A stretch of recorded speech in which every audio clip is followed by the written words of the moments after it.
a lot has happened. And also, I visited Olena's parents, and we haven't actually spoken face to face about that. So I'm going to show a few sort of videos and pictures about that. That would be nice, and nice. probably embarrass Olena a little bit, but certainly will embarrass myself. Anyway, Mark, Olena, thank you so much for coming back on. Our pleasure. Like I said, it's been almost 6 months since we've been together like this, and a lot has happened. A lot of crazy stuff, a lot of stressful stuff in the news all the time, a lot of aggravating things being said, and that's why we appreciate you being there and fighting for us and getting the truth out there. And that is my service to the world. I am wearing a gift to you, and there's a lovely, you probably can't see, it's a bit dark back there, but there's a lovely scarf just there. This is and correct me if I get it wrong, this is a Vishivanka, is that right? No, this is a Vishivanka. That's right. And I know this is a Vishivanka. So, I say I really struggle with Ukrainian words. Yes. All the time.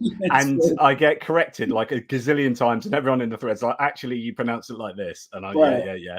Well, someone gave me the greatest advice to how to remember Vishivanka. And I can't believe I just got it wrong, because I always get this word right now. And they say, right, think of Rishi as in Rishi Sunak, the British Prime Minister. Think, and apologies, I'm going to swear now. Think Rishi Wanker. And I was like, I can do that. I can definitely do that. Vishy Wanker. Yeah. So I normally, although I cocked it up then, I normally get it right. No problem. But yeah, thank you. It's an absolutely beautiful shirt. And I've seen a lot of these, and some of them I think, oh yeah, I could wear that, or I'm not too sure about that design. You nailed it with this, or not that you made it, but you got this made or ordered or whatever. Olena did. She did all the work. That's why we had one, and then she's like, no, we can't send that one. I'm not happy with that one. And then we have to wait again, get another one done. And then we're worried about the different sizes. And but when we saw you the first time wearing it, it looks like it fits nicely. Beautiful. So thank goodness that. Yeah, no, nailed it. So thank you for that. Do you want to tell the viewers a little bit about your background, like who you are, how you have ended up where you are, a little bit of your life, just a quick synopsis to remind people? Yes, allow ourselves to introduce ourselves. You go ahead. Where you? Hi, my name is Olena. I was born in Ukraine, a little town, Snegurivka. It's between Mykolaiv and Kherson. And now I lived in Canada, Calgary, more than 7 years. And I want to thank you, Jonathan. Thank you so much for visiting my parents in Snegurivka. They were so happy to see you. And for me, it was very nice to see you with them.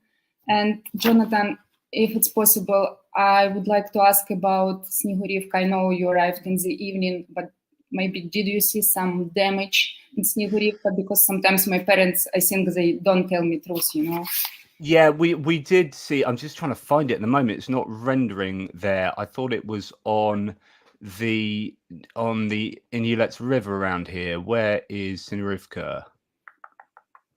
I will find that in a second. Oh, there it is. It is on the Inulets River. Yeah, so there is the. It's a little bit bigger than a village, but it's an interesting arrangement. Houses, and it's on a sort of side of a hill where your parents' place was. And yeah, there was damage as we were coming in. Particularly, we could see some damage there, and it was an occupied town, wasn't it? And your parents had the experience of occupation there. Yes, until they went to Odessa when things got a little too. I think yes, around 9 months Snegurivka was occupied. Yeah, and then and your parents went to Odessa to kind of escape that occupation, and then returned. Mm-hmm. I've got. I'll see if I can. Bring up some pictures of. So this was. Let me know if you can hear this. I know you're still in the middle of introducing yourselves, but this is when I was at your parents' place. And I just want to say, Mark Olena, hello. And did you hear that? Did the sound come through?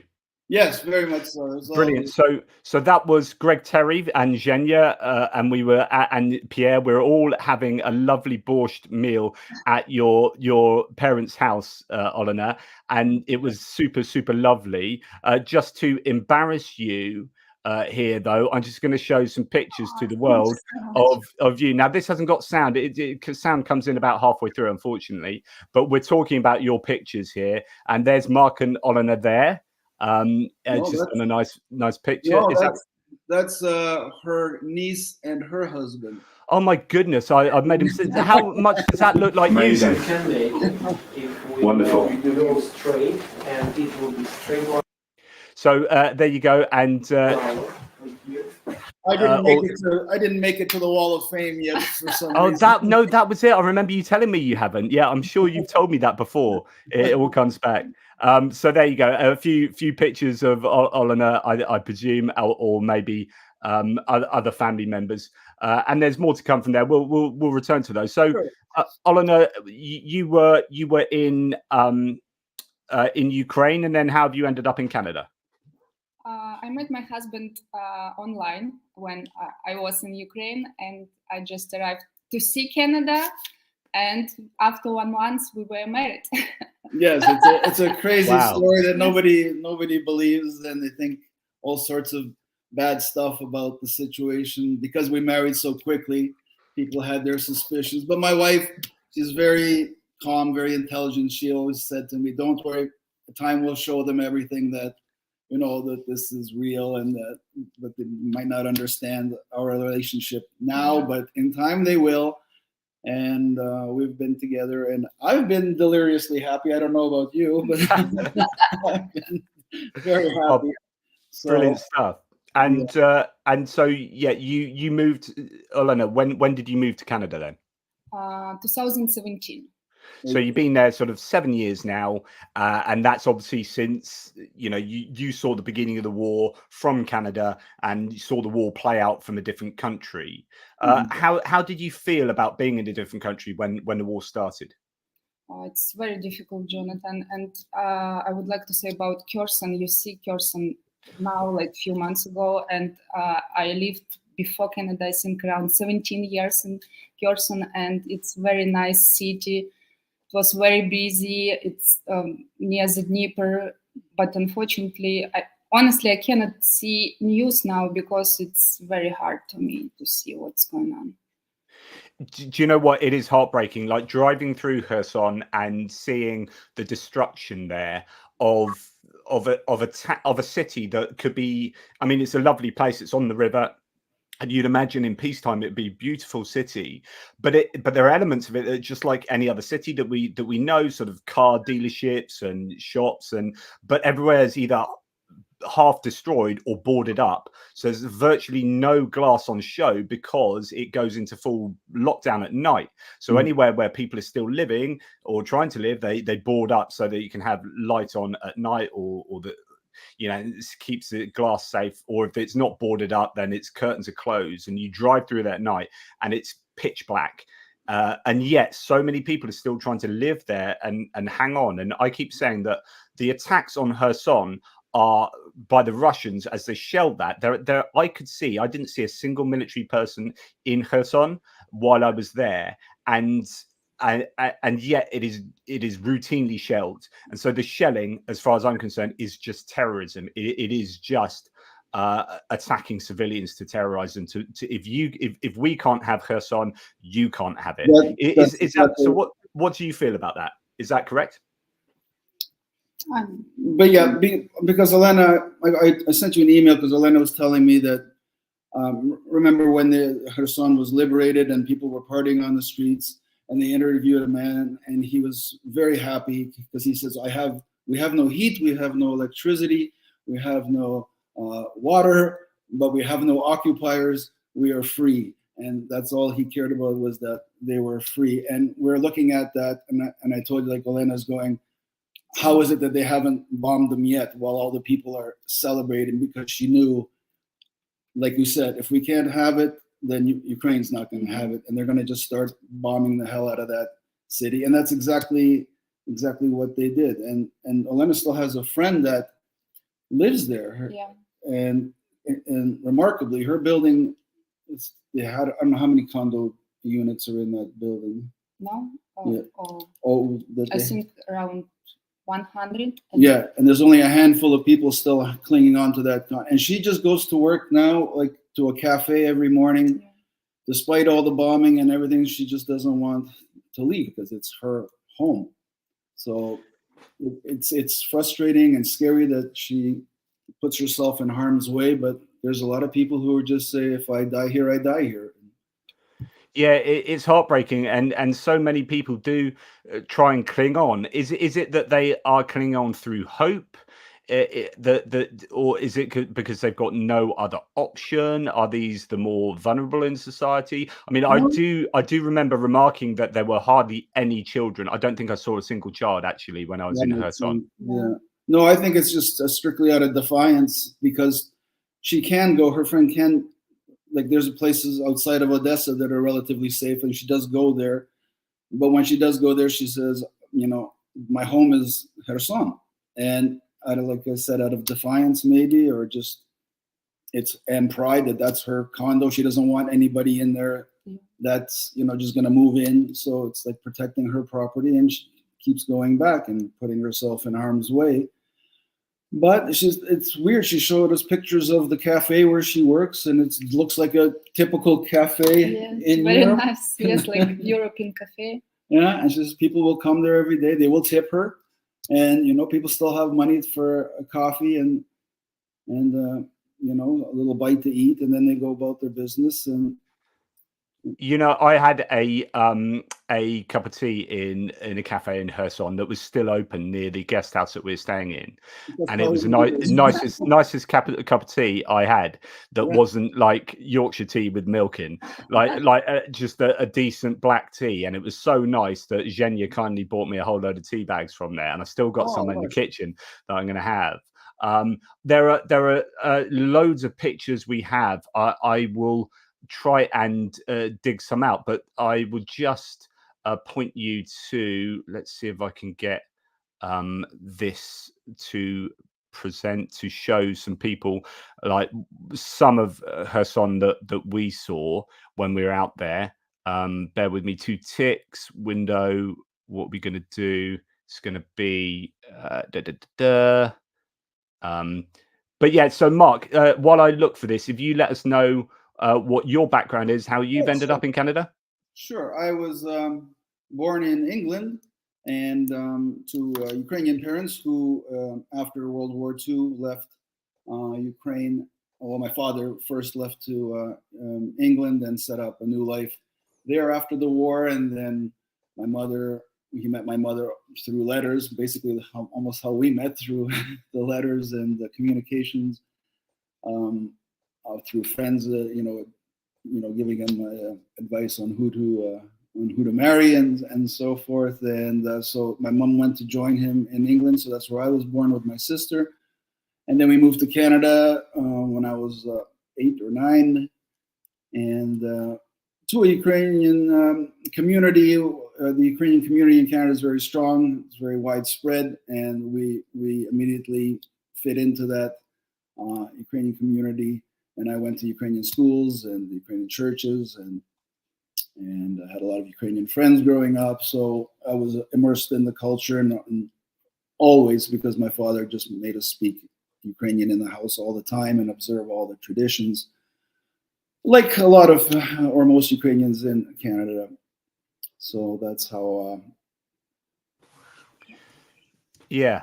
Well, and here we are now. I've just let's see, I should have that here if we share that. So here is hopefully that's come up. Yep. So that's myself and Greg just by the famous sign on the way into Kherson.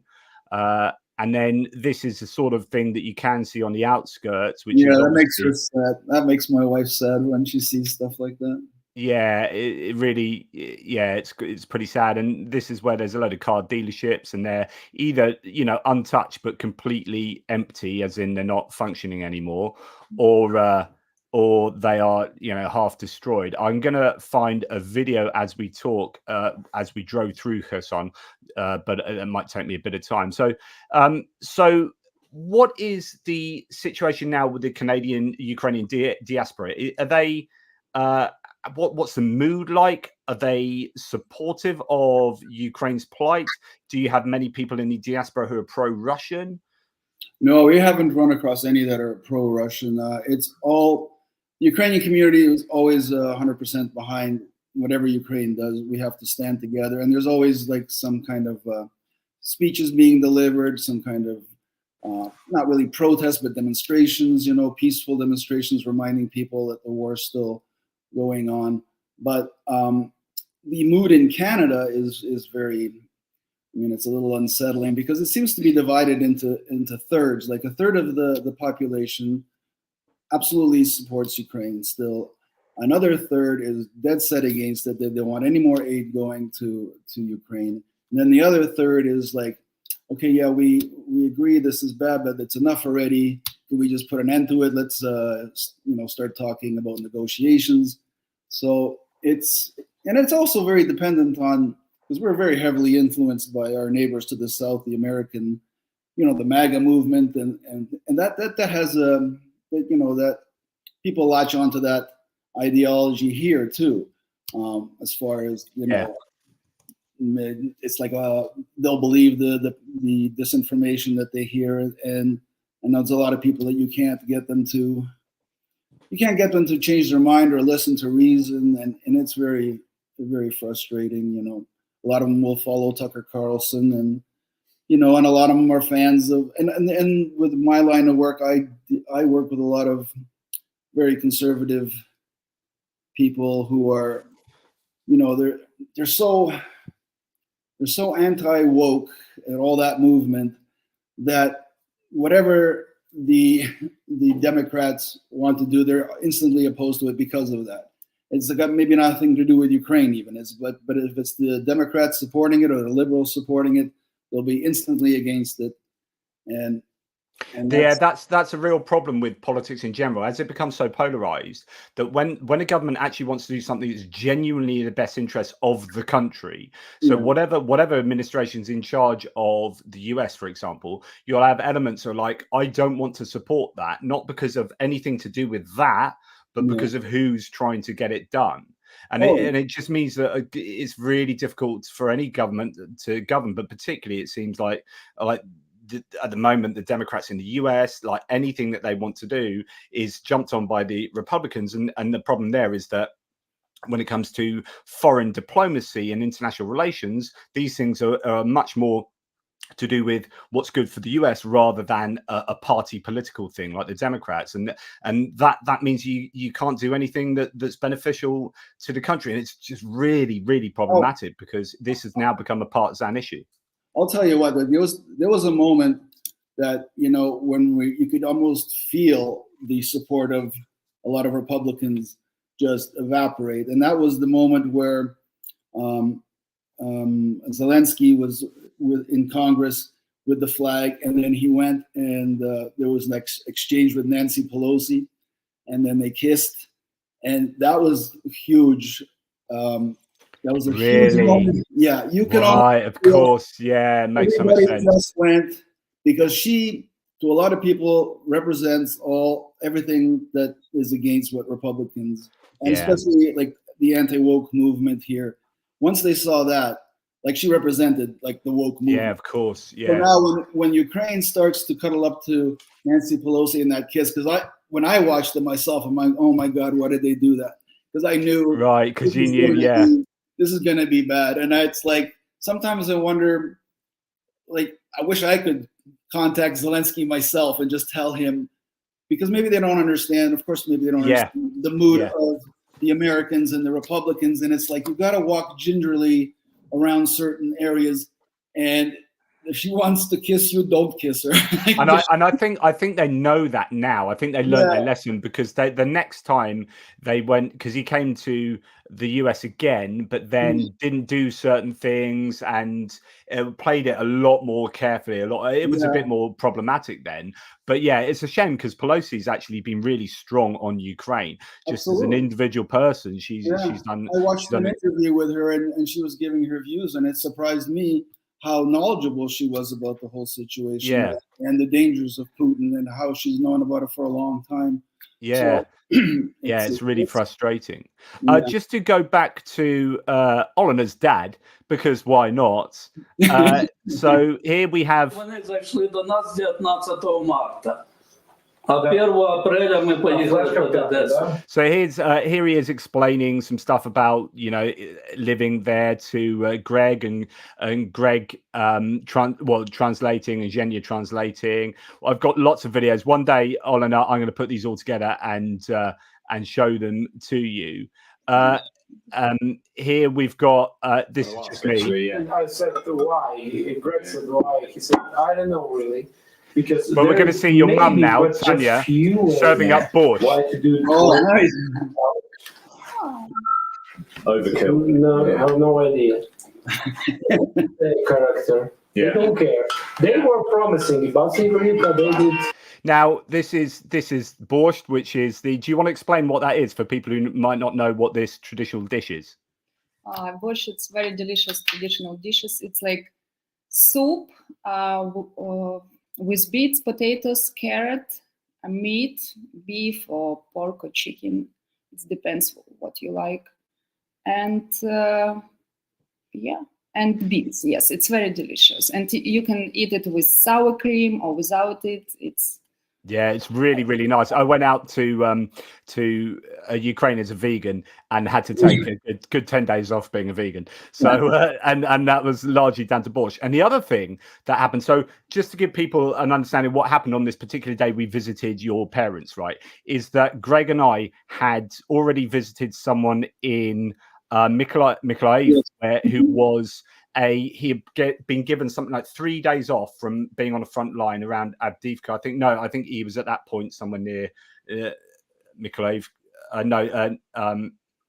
Novomykolivka or somewhere like that. Anyway, he'd come back and he had 3 days off, so he decided to get married, as you do. That's what you do on your 3 days off. Oh, look, I've got and that's kind of how little time you have, and that showed you how difficult it was to have a life as a soldier that was outside of just being a soldier. You get very little amount of time off, very little time to rotate, because there are just not enough soldiers. So then we were on the way to your parents, and then this guy, the soldier, was like phoning Zhenya saying, "You've got to come round now and have borscht with us, and we've got and if you don't, you are not welcome in my house again." Like, it's sort of a joke, but he was like, "No, seriously, like this is my day. We're going to get married tomorrow. I've got to see you guys today." And he was the guy that gave me that knife up there. Absolutely incredible experience. But we're like, hang on, we're just about to go and have borscht and cognac, and now we're going to have borscht and cognac.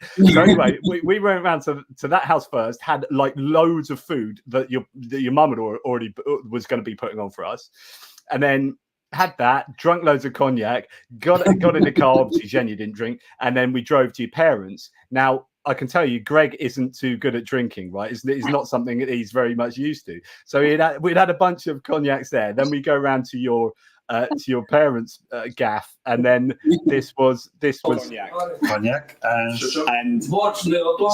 Sinharivka water. This is the authentic experience. That's right. Oh, they even let you open. I'm not going to be able to. Wow. There we go. So cognac is quite a tradition to have with borscht by the sounds of it, and then this is where that went, which is, and what I want you to check out here is Greg at the end of this little clip. Dla радости, dla будущей и для перемоги. Да. За перемогу. За Камінний гвоздятом. Да. Плюс. Угу. I wish I was there. That's Now just look at Greg. Uh-oh. And then look at him now. My God, what have I done? He's just head in his hands. It's just absolutely brilliant. And that was him done for the day. Fantastic. So anyway, I've got loads of little videos like that. I'll send to you guys. But basically, it was an incredible experience to spend that time with your parents. And I got your philosophy book there, that red book. So your dad went. You help yourself to any book that you want. On this shelf of books. So I helped myself to, Jen was telling me what each book was. He was like, here's a philosophy one. And it was your textbook from university, right, Olena? Yes, it's my book from my university. I study in Kherson University, Shipbuilding University, yes, in Kherson. Kherson Shipbuilding University. Does that mean you were studying to be a shipbuilder? Yeah, but I didn't work in this field, honestly. It was like my parents' dream. I have highest education for my parents, you know. Well, because you know that area, if to get into the shipbuilding industry there or anything to do with shipping there, then that's a good. You're going to have a good lifestyle because you know it's a very lucrative industry to be in. So if you can get into that, and you're pretty well set for life. So I think they wanted the best for her. So they said just do that, even though she had no desire to do it, but well, you know. As a little sidebar for anyone interested in philosophy, you've got a book on philosophy. I don't know how that goes with shipbuilding. However, one of the most favorite, in fact, one of my favorite philosophical thought experiments of all time is called The Ship of Theseus, about building a ship and deconstructing a ship and whether it's still the same ship and so on and so forth. So anyway, philosophy and shipbuilding can go together. Yes, it all ties in. Someone was asking about cognac in Ukraine, obviously cognac being a French thing, but they do make Ukrainian cognac, don't they? Yes, we have. I think near Odessa we have like special factory for cognac. Yes. And when you have cognac, it's like putting the extra topper on a meal because they have wine, beer, lots of vodka, obviously. But when you bring cognac into the table, that means you're very special much guests. You have special guests. So you got to bring out the good stuff. So before you came there, they were always like calling us and messaging us like when are they going to come? Because if you were to come there and there's no food ready for you and no cognac ready for you, they would be mortified because what kind of hosts are we? It would be just disgraceful. So that's why they were in a panic the whole time. It's like, well, we have to have stuff ready. When are they coming? It's like, relax. Was it okay? Because I mean, it was great. I mean, you could see my face in one of those videos. I was just like an excited kid because this was such a wonderful experience. Was it okay for them? I mean, we went in and we also had cameras out, like sometimes two cameras at the same time, and also recording stuff and speaking. They must have thought, what the hell have we let into our house? Yes, my parents, they were so happy to see you, and honestly I was worried too because it's new people, they don't understand English, and you came with camera, maybe it will be not very comfortable for them, but no, they got used to it fast. And then like I wrote you after, like the word spread around the village, and then look at Olena's dad, he had some camera crew coming in, so like, look at what does he think he is? What's so special about Ivan that he's gonna? Well, I am very slowly putting my my footage together to make these parts of the documentary, but it's so slow for me. I do apologize, but I'm really looking forward to doing that episode where we visit your parents, because there's lots of footage to stitch into that. We're really looking forward to those because those are really well made. I have to tell you, I mean, people throw around the word raw a lot, like when described, but it's very like a raw kind of like documentary, very naked. It's very I'm right in the middle of this, and I'm bringing you like right along with me. There's no bells and whistles or anything. It's very, just like I said, very naked. But that's what makes it really good. And then of course, your commentary is brilliant, and I'm like we're just watching it like. Oh, cool! Oh, that means a lot, awful lot. Yeah, so we're really anxious to see the more, and I'm sure everybody else of your viewers are anxious to see it because it's really, really well done. So, thank you. Well, one of the things that we talked about at Olena's parents' place was their experience of a war crime. And it was really interesting. So there were two sets of people I talked to who had first-hand experience of war crimes. And when you kind of deal with Russian disinformation so often, you get kind of worn down by this not believing anything, or it's all like false flags, or it's all this and all these kind of theories. It's like, no, it's pretty bloody obvious that the Russians have committed huge numbers of war crimes. And it also adds to my but I was having an argument with someone on Facebook the other day who had swallowed up all the Russian disinformation. I was like, look, mate, I've literally, have you spoken to people who have experienced Russian war crimes? Well, like, I don't want to do the, well, I've spoken to some, do you know what I mean? Like, but I've spoken to people who have documented to me Russian war crimes, and it's just not cool. And so you're just swallowing this Russian narrative disinformation, and actually you've got no reason to believe that over the alternative. But what your parents were saying was that there's this one incidents where they were back in the village, or it might be before they left when the Russians were still there. I can't remember the chronology of your parents leaving, but the village was under occupation, and the Russians said, can you all go and meet here to get fresh water? So it was a call for people to go to a particular place to get fresh water. And as they're getting that fresh water, because obviously the infrastructure had been destroyed or something, they then got hit by mortars. I think it was mortars, and people died. And then straight away, the Russians were there with video cameras. In other words, they were waiting with the video cameras, because it literally, the mortars hit, then the video cameras were like 10 seconds later filming it, saying, look what the Ukrainians have done. And then this became a disinformation thing about how the Ukrainians hit civilians in Sinarivka, when actually the reality was that they had hit their own. And these are the locals saying, and we know that, and X, Y, and Z. And your parents saying, look, we experienced this, and that was just like, oh my goodness, how could you destroy the very people you're trying to liberate? And it was just another example of one of the many war crimes. Well, Olena wanted me to say, I don't want to make it seem like I'm speaking for Olena, but she asked me to help her, because she's still shy with her English. But she wanted to tell me about that friend of hers in Kherson. Her name is Titania. And when she was there, when it was occupied as well, there was the same kind of call. There was, the Russians were saying, you don't have any bread, we've got lots of bread for you. So come meet in such a place. There will be a big van with bread for you. Just line up and take your bread.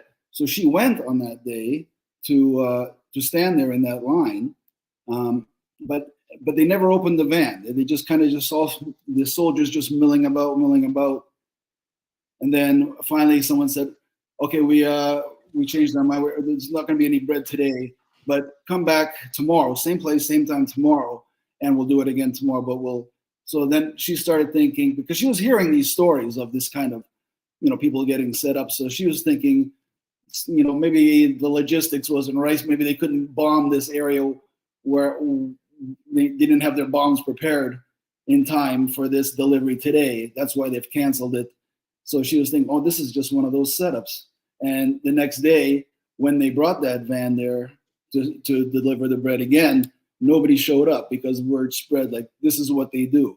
What they want to do is show the world, look at us helping the Ukrainians. We're giving them bread, and they're taking bread. And look what they did. They're blowing up their own people, and just out of,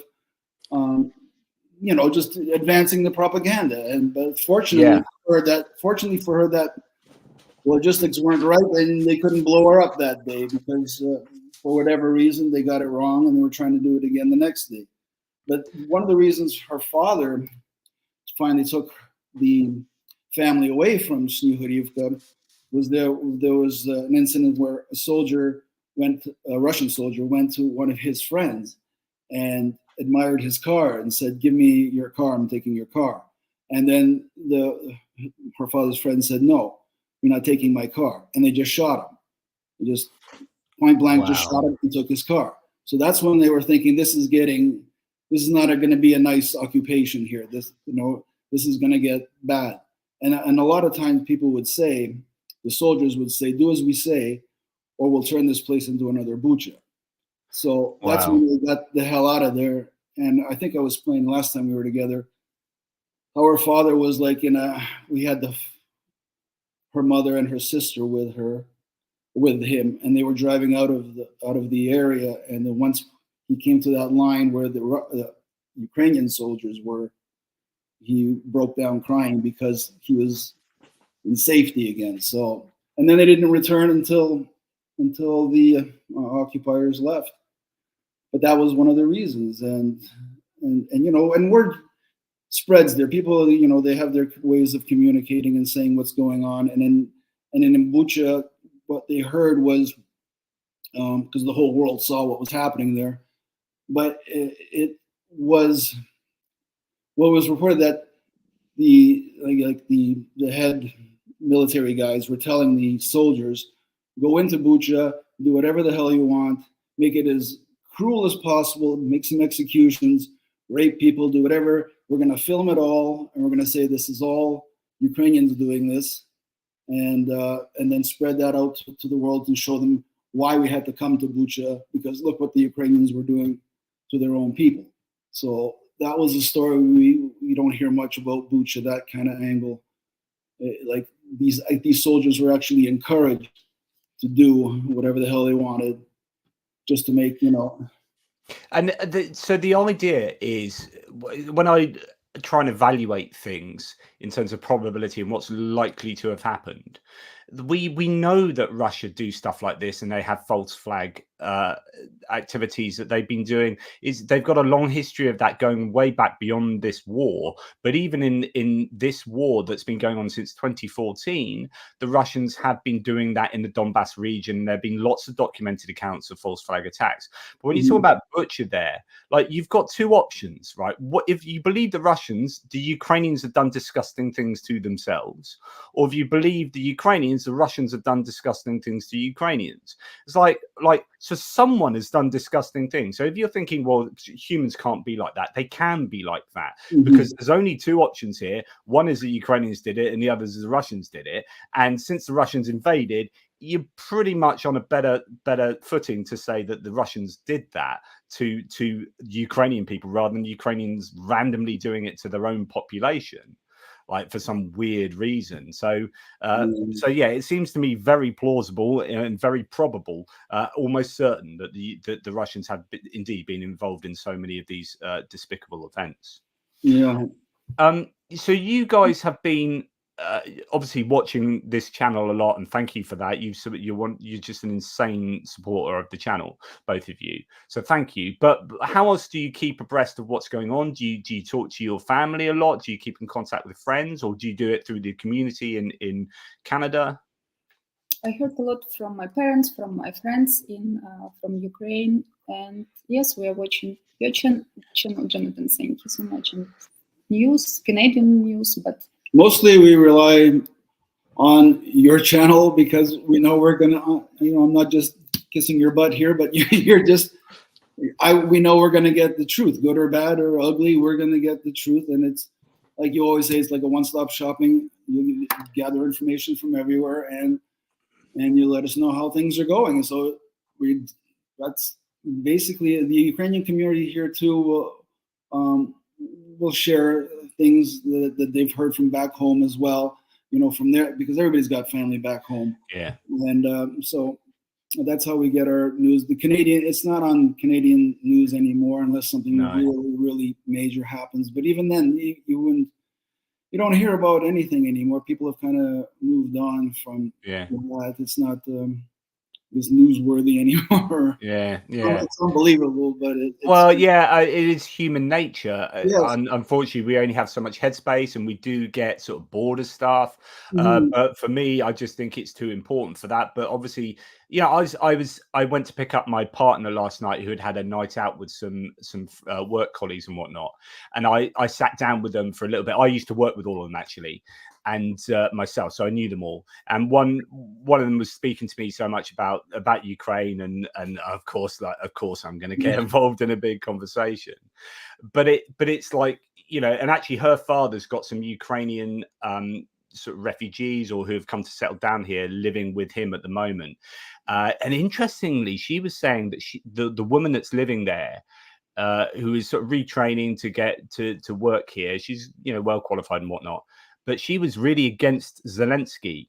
And I don't know why. And I was wondering if it was, I think her husband's still back in Ukraine, and he's an agricultural drone operator who is, because the area that he works in is getting flooded, or is flooded at the moment, he's got less and less work. And I think she's really worried that he's going to get mobilized. So I think that could be, and I know this is why Zelensky didn't want to mobilize, because he knew it'd be deeply, deeply unpopular. So I wasn't going to ask this, but how is Zelensky popular amongst the diaspora community, or not so much? Or is it mixed? Jonathan, I think he's very popular. From everything we can gather, nobody's really been. I'm sure there'll be like little rumblings of, you know, discontent or the way things are going sometimes, but they tend to take it out maybe on him, but not very often. Like, we don't hear very negative things saying about Zelensky. We ourselves, we will stand by his decision, because it's not easy. Like, you know, can you imagine, like, you're responsible for the safety of the whole country, and it's up to you to defend, you know, the children, and it cannot be easy. Like, you have to give him some leeway with some of the decisions he makes, and mobilizing it is one of those tough decisions that is not going to be easy to make. And but what are the alternatives? It's a very fine line between what is right and what is wrong, and who is right and who is wrong for going to, like, volunteering for war, and somebody who just says, I can't see myself doing this. I might endanger the soldiers around me because I'm so uncomfortable at this. I might risk their lives to do it. So, but you said this yourself, there's other aspects of the military that somebody can volunteer for, like whether a drone operator, or shooting down drones, or driving a truck, or delivering. Like, there's other aspects to military life, but that brings us on to, I mean, where I was going with going to the pub and speaking to these people is that I was saying people don't realize that we're in the middle of World War III. Like, I know it's all alarmist, but I genuinely believe, with what's going on with China, Iran, North Korea, and, you know, predominantly Russia, and what it's doing with the Ukraine, and encroaching onto Eastern Europe, and the power play, this big chess game, and with the US kind of a bit paralyzed because of a political schism in the US, that it's all, you know, we are just in the middle of a really important time period. And I was saying to my friends there, look, no one in this pub, everyone's dancing around, as a band playing, everyone's having a lovely time, and it's lovely, and we've all got our own lives, and people don't dedicate 14 hours a day like I do to thinking about Ukraine, right? But I think we're in the middle of a world war we're not really aware of, and no one here is going to think that. None of these people think it. And is that a good thing? You don't want to alarm people, you don't want to depress people, but at the end of the day, should it be on our news? It should be more important. Anyway, that's my sidebar. But you just come on to a really interesting topic that I know you've spoken to me by email before about, and that's draft evaders. And this is a subject I've spoken a lot about on my channel recently, because it's one of those morally difficult scenarios where you can see a very obvious moral calculation, which is, if you want your country to survive, and you believe in your country, and you don't want genocide, then you should defend your country. And if you agree with defending your country, then why have you run away to somewhere else? And is that because you are like, scare quotes, coward? And I'm not saying that they're a coward, but do you know what I mean? Like, there are very simple moral calculations that we can make. But the reality is, people have their own lives and their own things that motivate them, and everyone's different, has different contexts and whatever. And it's really easy to judge people. And so I try not to judge people, but to try and understand why they do things. Now, you have met draft evaders in Canada, because Canada has the biggest Ukrainian diaspora community in the world, I think. So what's your experience? What are your thoughts on this? What's your experience of meeting draft evaders, and how do you feel about their situation? Do you want to talk about the ones that are that you talked to over the phone, or? Because my wife, she deals with, like, she's an interpreter for the city of Calgary for newcomers, and so there are men that come over and, you know, setting up new lives here. but and she's just there to give them advice on what programs to access to give them help while they set up new lives for themselves and their families when they came here. But a lot of them went before they closed the border to Ukraine. They went to Poland or other places, and then they went to Canada. But recently, because we just moved out of our townhouse here, and unbeknownst to us, the moving company that we hired, when I saw them drive up and was looking at their faces, these guys are either Russian or Ukrainian. But if they're Russian, I don't want them to know that I'm Ukrainian. You know what I mean? Yeah. We don't know anything about these, but I can tell right away they could be our people. So they entered the house, and then my wife looked at them, and then she heard them talking amongst themselves, and then she came to me and said, they're Ukrainian, they're Ukrainians. So she said, so then we started speaking to them, and the head guy there, Andriy, his face just lit up, said and he knew English well enough, like he was saying, like, oh, this is so nice for me to actually meet my own people here, like it's the first time. So we got to talking with him and his story, and the company that he works for is owned by Ukrainian Canadians, and they bring on the newcomers who come that might have went through the channels that Olena has available, and they are available to them, and so they hire these young Ukrainian men to come, and they were talking about their story and how they came. After you have to pay to get out of the country. Like in Ukraine, you can get. This guy paid $7,000 American. Right, so that was what he had to pay to get himself out of the country. Him and his family, because he has a young family and daughter, and they're just. And then you're asking yourself. I could not judge them at all. Like, and Olena, we talked later. It says like, how do you judge these people and say, no, you should be back there, and start yelling at them like you should be back there fighting for your country. Like they could turn around and say, why don't you guys go and leave everything in Canada and you go fight everything? Which is funny, because when the war started, Olena, her first instinct was like, I gotta go. Like it was funny for me to not funny, but it was amazing for me to watch. Her initial reaction was, I gotta go home. I gotta go help. And I told her, like, no, you should stay here with me and be safe, But it's like some people have a natural inclination to help. And Olena said if she was there, if she didn't make it to Canada, she would find some use for herself in the military, because it's just in her like she said, I have to help. I have to do something. But these gentlemen, young men, they decided not to. They decided to leave, and it's too complicated an issue for me to have like an absolutely one-sided opinion on something. It's either right or wrong. It's like, no, I don't know anything about the decisions they have to make. Like this young man just married, and he's got a brand new child. It's a year. Is it a year? 3 years. 3 years old, and so his responsibility for him, like he told, is like, that's my responsibility, is my wife and my child. What are they going to do without me? And I can understand that. But other people will say, in order to help defend my wife and child, I will go fight.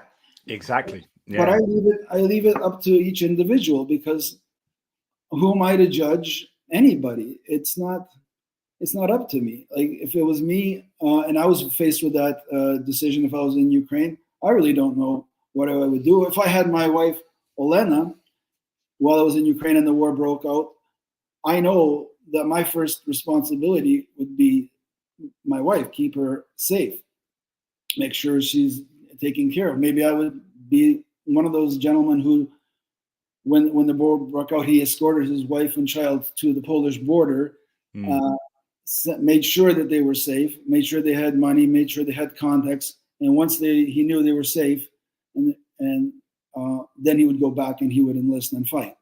Would that be me? Would I be able to do that? my absolute first priority was the safety of my wife, and then once that was taken care of, then who knows? I mean, yeah, because it's interesting. I mean, there are so many. It's a real fertile ground for moral discussions because there are so many implications, and the whole idea of free riding, which is, well, if everyone had that opinion, then there would be literally no one to fight the war. Exactly. And so, therefore, the people that are deciding not to go and fight for their own kind of self-preservation only able to do that because there are people who are willing to do that. And we see this in society with all sorts of things to do with like welfare state and all sorts of free riding, which is, I don't want to pay, but I'm happy, even like with piracy. So if you're happy to rip movies off the internet, which we all think, oh yeah, that's okay, but at some point you think, well, but if everyone did that, there would literally wouldn't be a movie industry, because there would be no incentive for them to make movies. So when do I go from thinking about myself to thinking about a greater understanding of reality? So yeah, but it's complicated, and everyone's different. Everyone has their own weighting, the way that they weight each kind of argument. Yeah, I've heard people say, like, well, how much loyalty do I owe my country? It's just, I didn't have a choice where I was born and all that. I've heard that. Really good point. I just ended up here. Now I'm going to risk my life for a government that I don't even agree with, and so there's so many variables to come up with a straight answer to the moral dilemma. Is like you can't. It's left to the individual and whatever a person can live with, and we both decide we just can't judge these young men because they were all fine young men. They worked hard like crazy, like they were really strong, hard workers, and some would send the money they make back to their families in Ukraine, make sure they're okay. So I don't know. Yeah. It's not an easy question to answer, and just leave it to the individual, I guess, and whatever they can live with. Yeah. And how are your feelings about the war in general at the moment? Are you in a positive frame of mind with regard to the war, or I know for me it's all sort of up and down the whole time. But how do you feel right now? Well, in fact, no. Let's rewind. How did you feel, say, a couple of months into the war? Did you think this is going to be over fairly soon and Ukraine will win, or do you think this is going to be over fairly soon and Russia will win? And then how's your position changed since then? Do you want to answer? She wants me to. No, well, because I can speak for both, because we talk about this all the time. And at the beginning of the war, we knew it's not going to be a fast war, because we know Ukrainians by character, they're not conquerors. They are more strong defenders, and that's the difference between basically Russians and Ukrainians. Is the Russians we will want to conquer with everything that we have, and Ukrainians we are going to defend with everything that we have. And that's why this war is like this, because they're like this. Like the Russians will say, we're going to take you over, and the Ukrainians are going, the hell you will. And they're both equally as strong. So we knew that it's not going to be a quick war. No matter what Russia threw at it, we knew that Ukrainians will not stop fighting, and we can see that now that they didn't and they won't. It's just a part of their. But we're of course nervous, like who's going to support us? Like what is it? The Budapest Agreement or Buda? Yeah. Budapest Memorandum, yeah, of 1994, right? And we wondered, are they going to honor that? Because a lot of people don't even know about that agreement. They're wondering, why is England helping? Why is America helping? They have no reason to, but they forget about that being signed. How much the nuclear weapons that Ukraine surrendered, the dismantling of so many jets and bombers that they did just to appease, the world, basically saying, we're going to be a good neighbor with Russia, and we have securities that, if Russia does attack, then we'll be helped. But we didn't know who's going to help them. But once the aid started coming, then we were confident that it's going to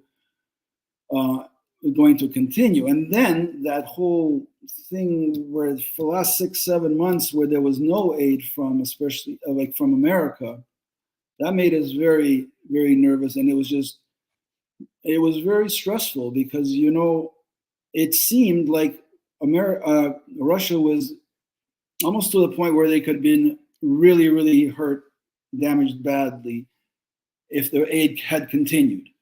But when that aid stopped, it was like, oh my God, now we're going backwards, because they were in a position that they could have made huge gains against Russia if that aid continued. So it makes you understand how damned important the US are. Yeah. In terms of how the future of Ukraine, like Europe are definitely stepping up. Germany's done a great job. France is starting to step up. Lots of countries are saying the right things. Lots of countries are trying to do the right thing, but maybe not quite quick enough. But the US just has the stockpiles. Whoever you want to blame for this situation, the US have the biggest army in the world by a country, or they spend like more than the next 12 countries combined on defense. And so they just have a lot of stuff. So when it comes to things like Humvees, or Bradleys, they've just given 100 Bradleys in the latest package, but they really could give 1,000 Bradleys. Oh yeah, it could, and it wouldn't make it wouldn't really make much of a difference to their military capabilities at all. They could give, I think they might be giving 1,000 Humvees. They could give 5,000 Humvees. Honestly, that many. They got 230,000. Yeah. Like the UK are giving like 160 MRAPs, and we're like, well, that's going to clear us out. Whereas like the US have got, we give that many, and that's just hors d'oeuvre. That's just starters. We can go for the main course later. So they are in a position to be able to help the most, and so that 6-7 months was horrible. I just, because you then start, like, I was starting to resent like the US, not as a whole, but certain like elements of the US really badly. And I'm like, how can you be so morally bankrupt? And then it affects the way you see the US and everything. And now it just, thank goodness, it's all a bit better. Oh yeah, it'll take a while for that aid to get going and all, but basically we're positive that that this allows Ukraine to keep fighting. And I'm with you when you were saying, like, right now, if you have like just Storm Shadows and Heimers and Patriots, and just keep hammering, even from you have to spare the lives of the Ukrainians and use them as least as possible. But if you can just keep hammering and hammering and hammering, it's like a boxing match. If you have a bigger opponent, just like I keep thinking of the Clint Eastwood movie where he's all alone in the saloon, and then these guys just come in, start shooting everything up, and then he appears around the corner and says, "Are you through?" And then he clears them out. Like, that's basically kind of the strategy you need. Just let them keep hammering away at you and throwing themselves at the sword instead of you attacking with the sword. Let them come weak until they get weak, because eventually they will, if they're just throwing everything they can at Ukraine. Just I don't want to say absorb the punishment, but take it and make the strikes. Don't use your men yet, and then when the time is right, then you send in the troops and make it absolutely. Yeah. And so at the moment, what do you feel? Are you hopeful that this will be able to that the Ukrainians will be able to prevail? And what do you think winning will eventually look like, if you do believe that? I think they will prevail, just because of the spirit of our people and the help that we're getting. And we don't know about certain areas of Ukraine, especially the Donbass, if that's ever going to be recoverable. I'm more hopeful about Crimea actually getting likewise free than the Donbass, because the things, people say, it's a good thing that the lines haven't moved, but at the same time, with them not moving, what's happening behind those lines is, the Russian influence is getting stronger and stronger in those areas. The Ukrainians are leaving or are being deported, and like, look what happened in Mariupol not long ago. Like the buildings that were abandoned are now being given to the Russians. Russian citizens can come and pick up these buildings for a bargain, and and they're setting up their communities there, and that's how Russia has always done things. They remove the Ukrainian population and then put in Russians, and then have their elections and say, look, all these people want to be part of Russia and will annex this area. And then do things like passportization, if that's a word. So they make Ukrainians take on Russian passports, because then they won't be able to access a welfare state, or won't be able to get a job here, or do this or do that if they don't have a Russian passport. So they're then blackmailed into becoming Russian citizens, and then those people may not hate, may still hate Russia, but their children. And as their children go through a Russian education system in 10 years' time, and then, grow up to be young, sort of Ukrainian Russians, but mainly actually Russians, then those people is who Russia is thinking about. So yeah, it's just such a challenge. I think the Donbass is a real issue for the Ukrainians going forward. Just to give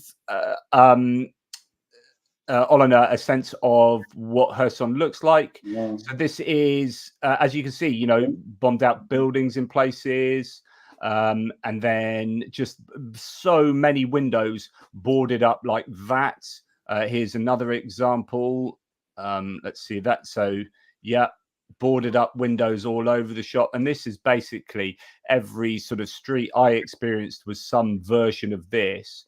Just boarded up all over the place, and most shops were shut, and it seems that most people got their groceries in Kherson. I know this wasn't so much to do with what you're saying, but I was just looking for these while you were speaking.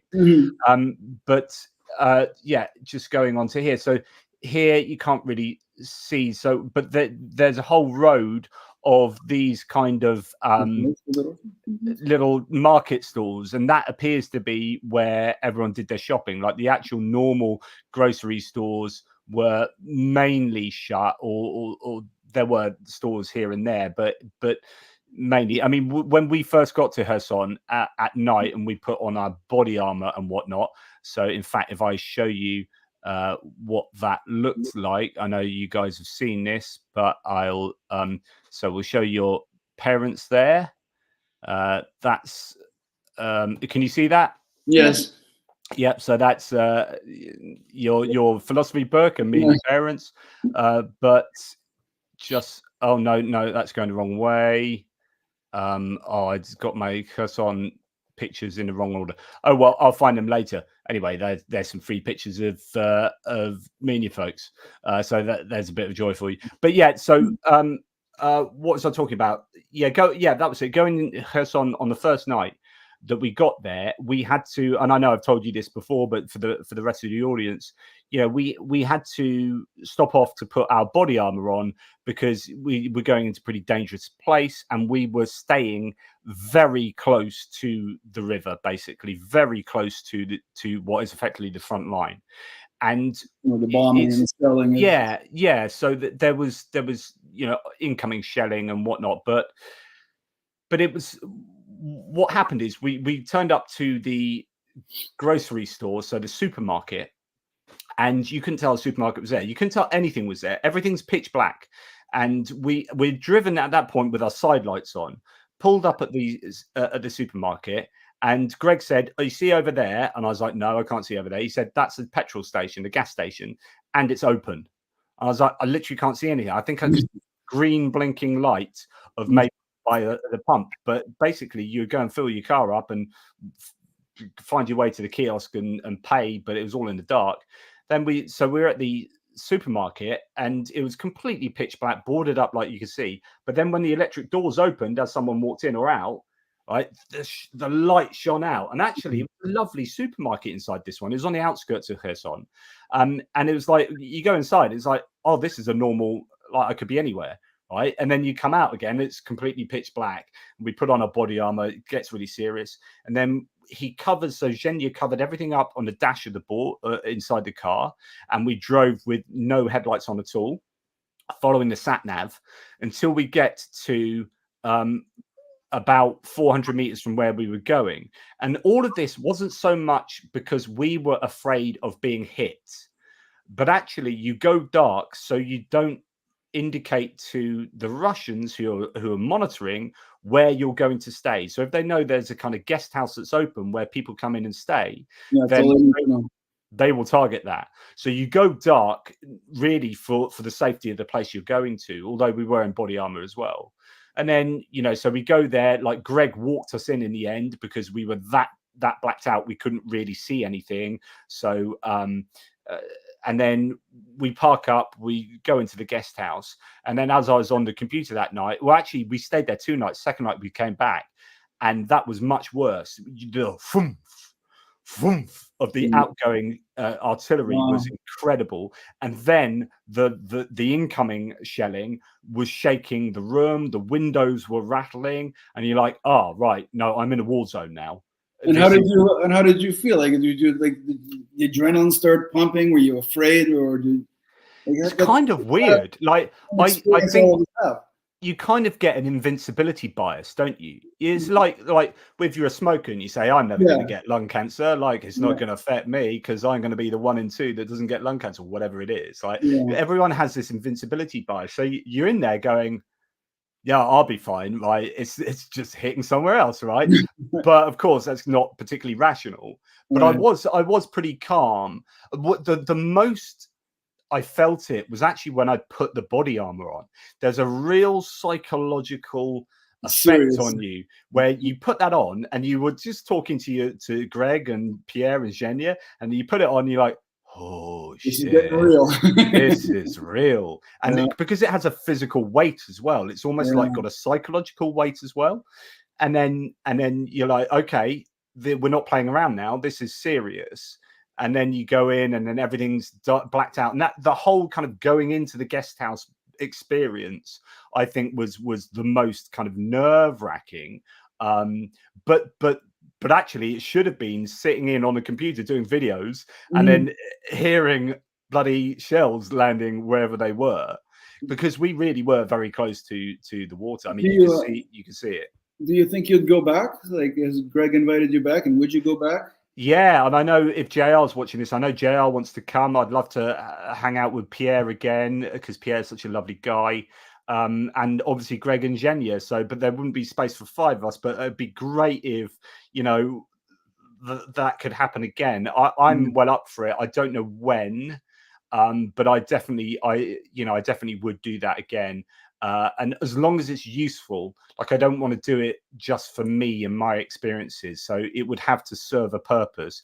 Otherwise, it's kind of war tourism, and I don't, you know, that's not cool with me. It really brings the realism to your audience. Like it's amazing for us to see that, especially knowing you as the guy who's usually in the south of England, you know, talking to us. And now you're in a war zone. That really puts it, like it to us. It becomes where there he is in harm's way, and he's doing and showing us, you know, the people there and then the experiences there, even like the weather or the buildings that you go by. Yeah, like everything becomes much more real, and so it is important and to get your sense of how you're feeling at the moment and how you're experiencing things. So yeah, it's definitely. Yeah, no, I'd definitely be up for that. And at the end of the day, I just want more cognac with with Olena's parents. You're always welcome, which is nice. But they want lots of warnings so that they're yeah. It was great. It's like we were doing this thing where I'm in Ukraine, relatively close to Olena's parents, but we're all arranging it through Canada. Yeah, you're like, what's going on here? And I'm so jealous because I've never been there. Like I've never seen her home, which is weird. It's like, oh my God, there's Jonathan's there before I because we had plans to go there, and then all of a sudden COVID hit, and then rumblings of the war and everything, and it's like I haven't had a chance to even meet my in-laws yet. Just with just FaceTime and all that together and talk on the phone. But you're actually physically there, seeing where Olena slept when she was a little girl, and her kitchen and her books and everything.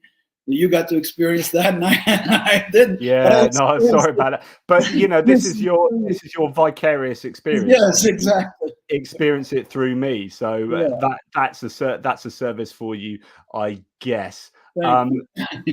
let's where are yeah, I'm just trying to find some.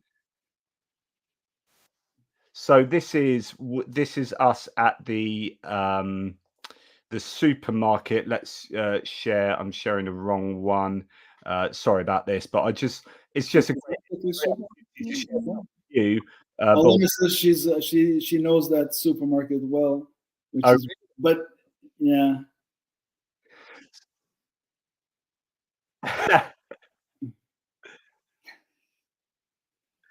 So, I mean, the delights of having MS, right, is that Yeah. I can't feel my fingers, right? So even things like clipping, is amazing how much normal neurotypical people like take stuff For like granted, yeah.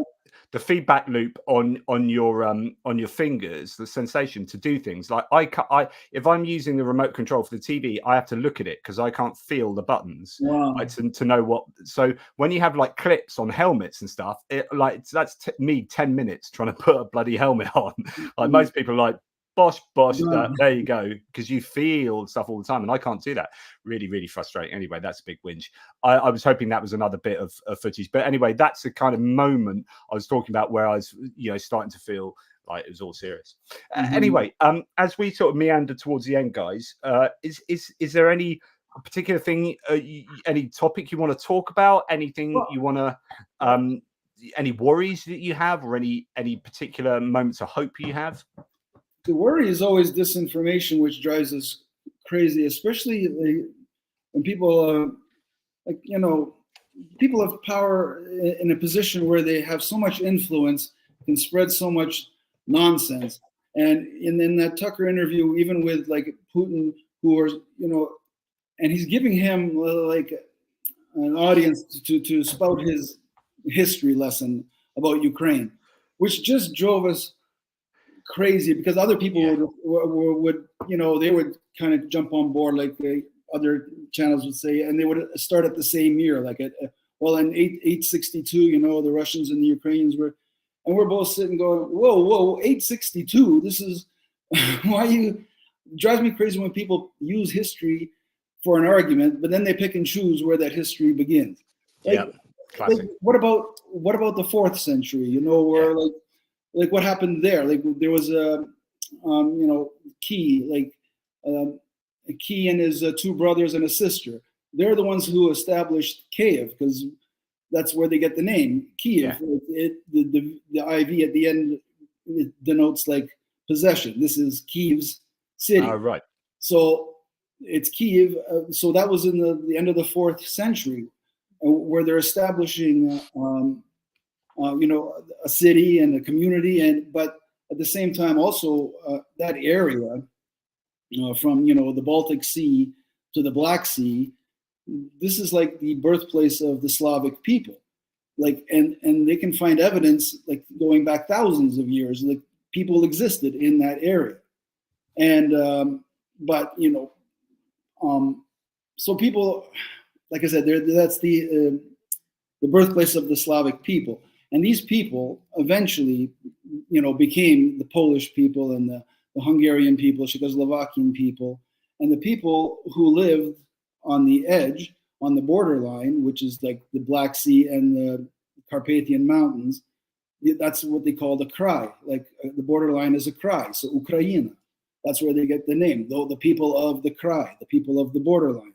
So they were there, hundreds of years before, with a language, creating a language, which a lot of, people who study language or find the Ukrainian language very impressive and complex because of the way there is no word for there is no word for the.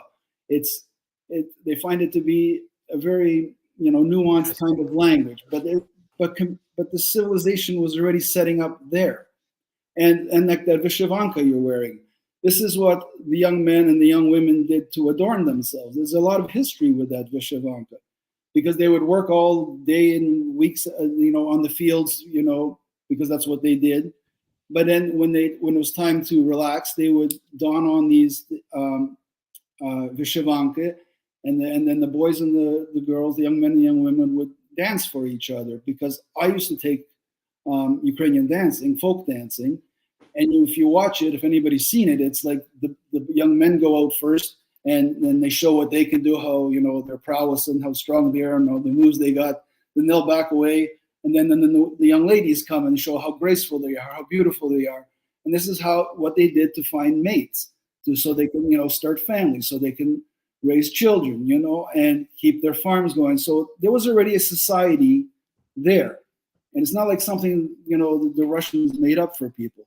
But that's like, you know, in the 8th century, you know, that's when the people they call them the North people, like the Rus, the Reds, you know, they came from areas that, you know, near Finland and Sweden. So, you know, and they had like Viking blood in them, and they're coming down looking for trade routes. And then they discovered, you know, this rich, fertile land. And being the Russians they are, it's like, okay, we're going to take over here now. We're going to create more trade routes. We're going to conquer this. We're going to do this. We're going to do that. And as they're assimilating into this society, that's already there. You know what I mean? These people were already there, that the Russians came and blended into. So it's not like the way they treat us is like. Well, you could argue that Kiev was the already the center of culture in the whole kind of region, and in fact, you know, you could look at that in terms of the history of the Orthodox Church. Even you can look at it in terms of lots of ways of understanding that actually you could say that Ukraine has primacy over Russia. But of course, it depends where you draw the line, as you say. So if you're going to say, right, look back to this point and it's all about Russia, it's like, yeah, but as you say, how about going just 20 years further on, or 100 years further on, or 200, or you could take it the other way and go back to, I don't know, turn of the century, when Ukraine was starting to establish kind of national, you know, its own national identity as a kind of independent state more. And then, you know, there are different points in time that you can cherry pick, and Russia can cherry pick. And of course, all that matters, that's all irrelevant. It's all irrelevant, because all that matters is, what do the people now feel, right? Not what you, Putin, for example, says they should feel. You know, it's not up to you to dictate to them who they are and what their identity is. How about we ask those people? But anyway, sorry, I interrupted and ranted. Yeah, because like for Ukrainians, when Ukraine got independence in 1991, we didn't gain independence; we regained independence. That's how we look at it. Nice. And I was going to say about, you know, even the language, like when the Rus came into these people that were already there, they had to find some way to communicate with these people. So it's not like the Russian language was like, there's historians and people can see that there's historians and scholars who will say that there was no Russian language. They had to create a language, like a mishmash of all the languages that were already there, so that they can communicate with themselves and with others. And that's how the Russian language was born. But of course, they'll make it seem like the Russian language is the most superior language, and we're all speaking the language of peasants. And it's time to educate these Ukrainians who don't even realize they're Russian. We have to bring them back into the fold, because that's how they see us, like Russians who don't realize that they're Russians. We're lost in some delusion. But like I was saying, these cultures, these traditions, the language was already there, and we were doing just fine until as soon as the Rus came, the people of the Rus came, they just don't. We've never known peace. The whole region has never known peace again, and it does seem like interesting you say that, because when you look at the history of Russia or the Soviet Union, I mean, it is. You could say this about, I guess, anywhere in the world, but even the last 120, I mean, even in the last 30 years, you can look at Georgia, Chechnya. It's just that there is no peace and prosperity for the Russian people. It's like one form of oppression to another, one form of lack of power, disenfranchisement. No one in Russia has experienced democracy and democratic power, I don't think, ever. And it's just It's just one form of control to another, and it's just and Ukraine has just unfortunately been part of that history of trying to control others. Yeah, and a lot of people don't like, the people, Marjorie Taylor Greens and all those people who are in the MAGA community, and people who just speak offhand about things they have no idea about. They'll say, well, the Russians and Ukrainians, they're basically the same people. They're like brothers. But we never even look at it like we're not brothers. We're more close with Polish people, with Czech people, Romanian people. They're more in common with them and their language. And the people of Belarus, you'll find that Ukrainian and their real original Belarusian language is very similar. It's more closer to that but there's only like 2 to 5% of Belarusians who speak the original language, because they all speak Russian now. And that's what Russia would love to happen to Ukrainians. Like, we stop speaking Ukrainian also, and that's what they've been trying to do for hundreds of years, is take our culture and our language away, replace it with Russia, just like they did in Belarus, which is sad because the Belarusian language is very beautiful too. But now, like I said, 2 to 5% of the population know their language, because they've all just been Russified. And it's very sad to see, but that's the plan for Ukraine. But Ukraine will fight until the last man, woman, and child to not let that happen. As Christopher here says, unfortunately, Ukraine has never been particularly expansive, I think that would mean, or imperialistic, while Russia is. So, yeah, Ukraine has never. You've had Cossacks there over time. That's what I was going to mention. Like with you can mention the Cossacks in that part of the history, like in the 1700s. And was that really an expansionist, or was that like a protectionism of what they already had, because they were given certain powers if they went and fought? So yeah, that whole is a great. But as I'm talking, like as a general idea, that person was right. Is there is no expansionism. I don't even know if it's in our blood of to be conquerors. We will defend to our last breath. That's what we do. We defend what we have. That's the kind of like the DNA in us, is like, this is ours. Don't touch it. We'll defend this but whatever you have, we'll respect it, because that's yours. We have no right to what you have, but then you don't have any right to what we have. So it's almost like we're like an understanding. We reach with other people. It's like a mutual understanding. It's like, this is ours. We're not going to bother anybody. We're not going to go attack anybody we don't need to. And perhaps we should have, but we didn't. And yeah.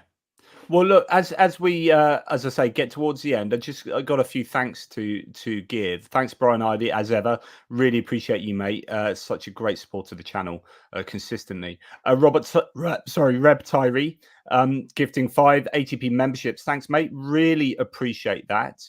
Simon Townend says this channel is like Marks and Spencer, so that's like quite. I know that story. My mom went shopping there when we were in England. I remember being taken. Yeah, it's quite sort of upmarket-ish, where it does food a lot these days as well as just clothing. We get bits from everywhere. Come here for quality and no crap. Thank you. I appreciate that, Simon. John Larkin, just to hear JP say and explain Cockwomble. Thank you for that. I know that Mark's probably heard, and Olena have heard me talk about that because of you, John. And making Greg say that the other night was definitely a highlight. Thanks, mate, though. And Benny Pye, who is I need to get back on Discord. He's helping out with some AI that he's created to summarize all my videos, and hopefully there's some stuff coming out on that soon. Thanks, Benny Pye, for your support. If you don't seek out the news, you only hear snippets. That's why I watch Jonathan, and then I yap 24/7 to everyone. Nobody in my family forgets Ukraine, and don't get a choice. And really, that's why I do this. Yes, that sums that up, and I really appreciate you saying that, Ben, because that's kind of like the point. Really great stuff. Ronnie, great to see you, mate. Well, I can't see you, but I can see an avatar of you. Couldn't find the coffee link. Well, thank you, Ronnie. I do appreciate your support, mate.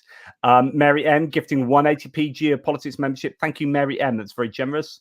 And right, Matt here. So Matt Bishop is probably, you probably asked me a few questions about my experience in Ukraine. That Matt's we're due to have a live stream at some point where he's kind of interviewing me. I don't know what that says. Can you help me, guys? Боже мій. It's about he sent a lot of love from Australia, and he says, Mark, we are with you. Oh, that's nice. Великий любов з Австралії. We understand that perfectly, and we thank Matt for his message. Very kind of him. Thanks, Matt. Matt Bishop, nice to see him on the show, speaking with you, Jonathan, someday. Yeah. So, I mean, he's over in Australia. He was living in Kharkiv just as the war broke out, and I can imagine what he's going through now after all what's going on there. This is not apropos to anything other than I was just talking about how I can't feel my fingers. JR asked, do you burn yourself often? Just like, this is nothing to do with anything, but I weirdly, I not only can't really feel my fingers at all, but they also have temperature hypersensitivity. So sometimes I can't hold a cup of tea because it's too hot.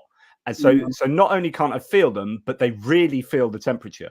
So it's weird. So I burn myself, not because I can't feel things, but actually because they feel things too much in terms of temperature, just not in terms of feeling. Anyway, that's random.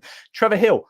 Hiya, John. Nice stream. I'm still watching every day. Thanks, Trevor, because he's someone that I remember from a long time back. I haven't seen a comment for a long time. He said, even though I don't comment much, keep up the good work. Here's a tenner for the Cognac Fund. Nice.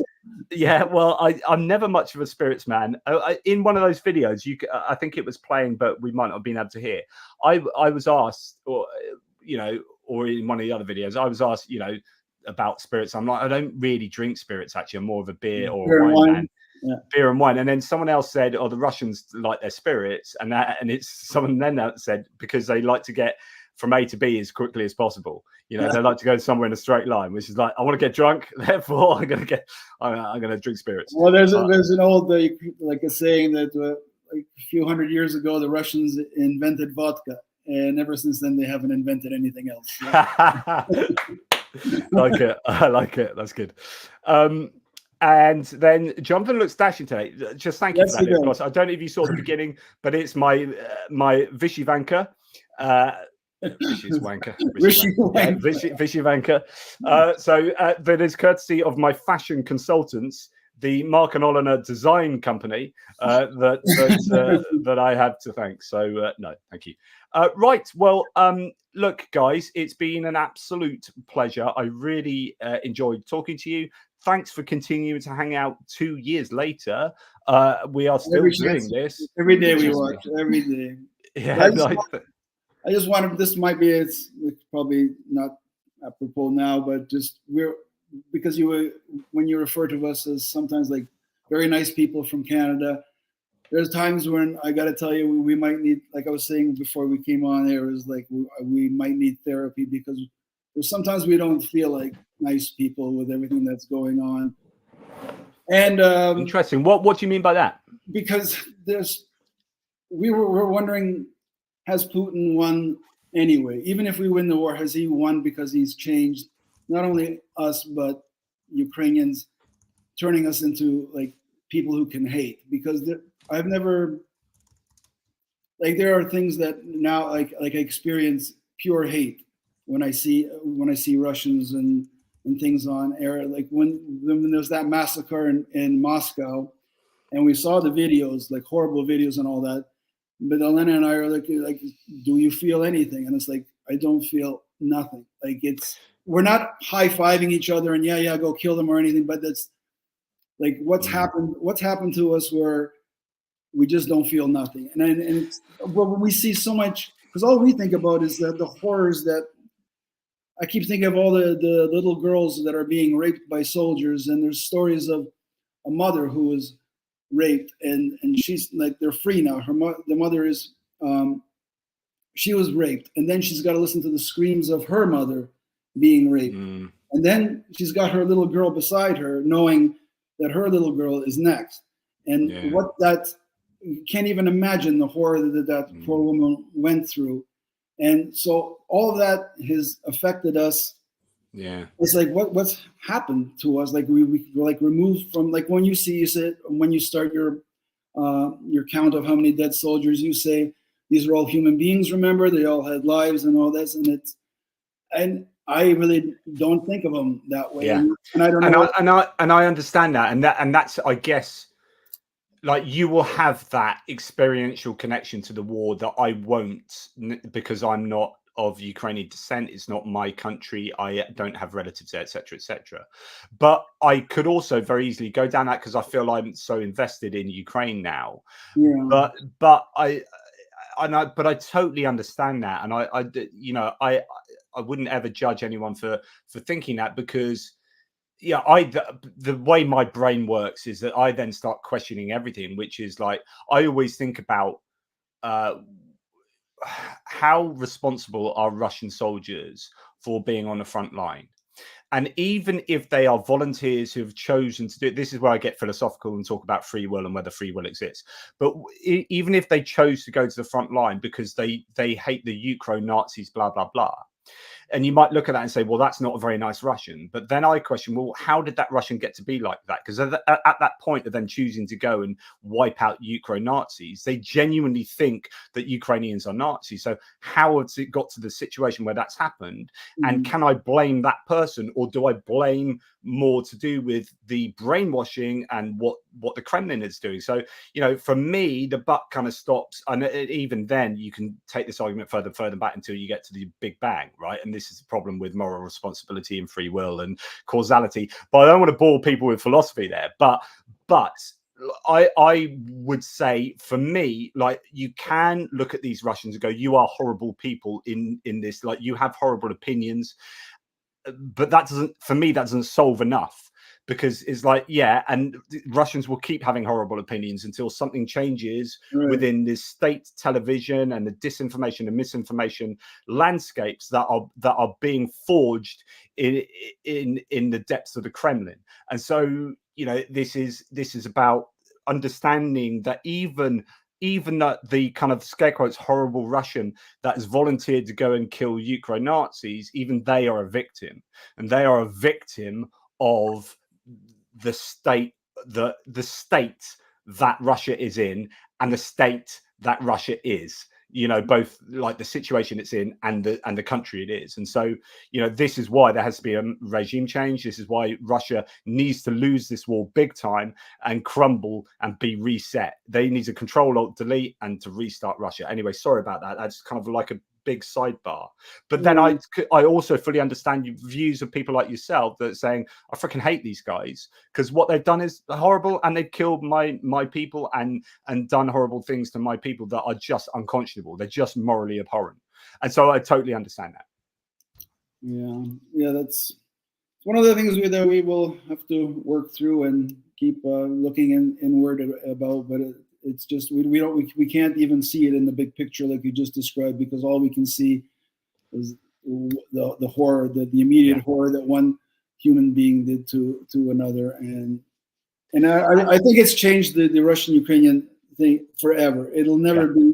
This will be a solid border now. It won't be as porous of people getting along like they used to, because there was always a faction of, you know, distrust, but there was a lot of people who went back and forth, who were friends with each other, like Russians, Ukrainians, friends, back and forth, visiting each other without any kind of talk about politics or anything like that. But now I'm afraid, well, not afraid, I can see a reason for it. And as far as the language goes, I can see a time, well, it's happening a lot in the West. Olena, when she speaks to people who come from the West, if they hear the Russian language, they immediately are suspicious, and then they'll put up walls because they don't trust that person who speaks. If you're in Ukraine, you speak Ukrainian, and it seems to be something that more and more Ukrainians want to do is get away completely from the Russian language, and learn Ukrainian, so that so Ukrainians speak Ukrainians and they don't speak Russian anymore. Yeah, and you make a really good point about how one of the outcomes of this war will be the fact that Russia has pissed off Ukraine for a very long time going forward. Like the damage to those relationships that it's just, you can't fix that easily. And I think so many ways Putin shot himself in the foot. With the power that Russia now have around the world being less than, everyone thinks, you know, either you think Russia are morally horrible and you don't want anything to do with them, or you're kind of like, yeah, we'll do a bit of trade with you, but only because you're desperate and we can take advantage of that. I think Russia's standing in the world has just taken such a hit. Their army won't be able to do anything meaningful for another 30 years. Their economy, like if Ukraine keep hitting the oil refineries, their economy is going to be tanking at some point soon. I mean, it's already tanking, but just like even more. Like every metric of how you evaluate whether this war has been a success for Russia or not, it's been a failure. They might end up taking a bit more of the Donbass. They might end up keeping hold of Crimea, but they had Crimea before they started this war. They'd already stolen it, right? So the decision in 2022 to start this war, like, or to take it to the next level, has been the worst decision. And I think, you know, if Putin looks back on his life, if he's still alive in sort of 10 years' time, he'll go, yeah, that was a bit of a shit decision. And going back to, you know, if you want to stop those horrible things happening that you were talking about, Mark, then there's one person that can stop that, and he can stop it quite easily. Like Putin could say, oh yeah, bad decision, let's pull out. Like, there's no other single human being on earth that has the power to stop this horrific stuff happening. But if he stops it, then he knows he's dead. So that's the one. Yeah, and that's the problem, and that's where we're at. Yeah, that's the dilemma. Yeah. Well, look, guys. As I say, it's been absolute pleasure talking to you. Lovely to see you again. It was nice. Yeah, and we'll do this again in an amount of time. So Matt says Lviv still has old USSR torture chamber as a museum, and Ukrainians forgave that even. Goodness me. Yeah, but I think this is so. There's something about the social media age and the amount of visual information about what's going on. It will be a lot harder this time to forgive. I think so. Yeah. Okay. So, what are your last words, Mark Olena? Anything you want to say at all before we pop off? Jonathan, thank you so much for visiting my parents again, and thank you. My pleasure was mine. Thank you so much. I'm so appreciated. Yes, and we together, thank you again for everything that you do. Fighting in the information trenches like you do every day, and bringing truth and combating all because it's good to have, like Olena once told me, like, I think I told you, she says, it's good to have smart people on our side that are fighting for us, you know, instead of the dummies that are fighting on the other side, who are just spreading lies and nonsense. It's good to have someone to kind of go through all that mess and just make some sense out of it for all of us. But we really appreciate, like you said, you put in long days and give up. There's other things you could be doing with your life, spending time with your family, writing more books, writing articles on any other subject. But this is somehow, for some reason, has really struck you in the heart and in the mind, and it motivates you to do what you do every day. And what you do is very important. I remember a couple of years ago, you were questioning your audiences, like, is what I'm doing, is it really that important that I'm doing this? Like, do I have it? Does this have any meaning? And I think you realized over the years that it absolutely does have a lot of meaning, because without people like you, telling what the truth is, the disinformation would just be allowed to just fester, and in the future would affect how people saw the war. But they can always go back and see that someone said, no, that's not the way it was. No, that's not the truth. This is what really happened. This is what the lies that these people were telling. So it's vastly important that you're doing what you're doing, and we will continue to support you whenever and how often we can, because it is truly that important to us that we keep you, that the world sees you and your audience keeps growing, which is nice to see that it always keeps growing. We wish you all the best. Thank you. Honestly, that means the world to me, guys. Really appreciate you guys.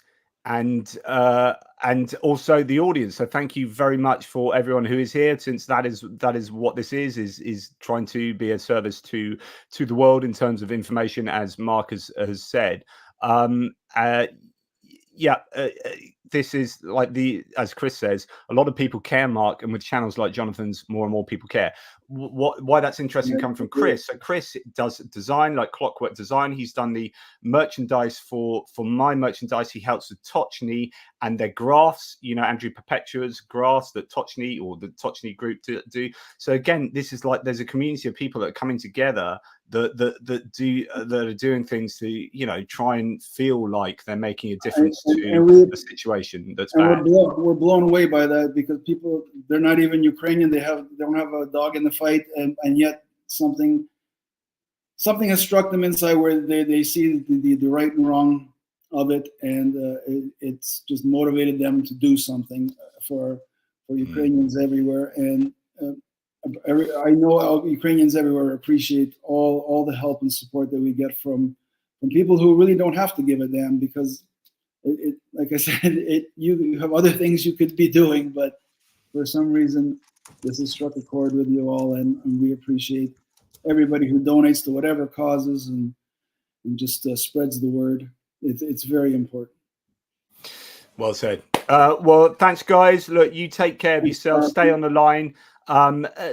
To those in the live chat, really appreciate you guys being here on what is in the UK beautiful afternoon. I'm going to go out and have a cup of tea in the garden, nice, and soak up some sun, and then go back and talk some more Ukraine on the Touchny live stream later tonight. But that's right. Yeah, we'll be watching that. We'll be watching you there. Awesome. Too much of me. Anyway, guys, take care, y'all, and I'll see you all soon. As I say, Mark's Day. Thank you, everybody watching. Thank you.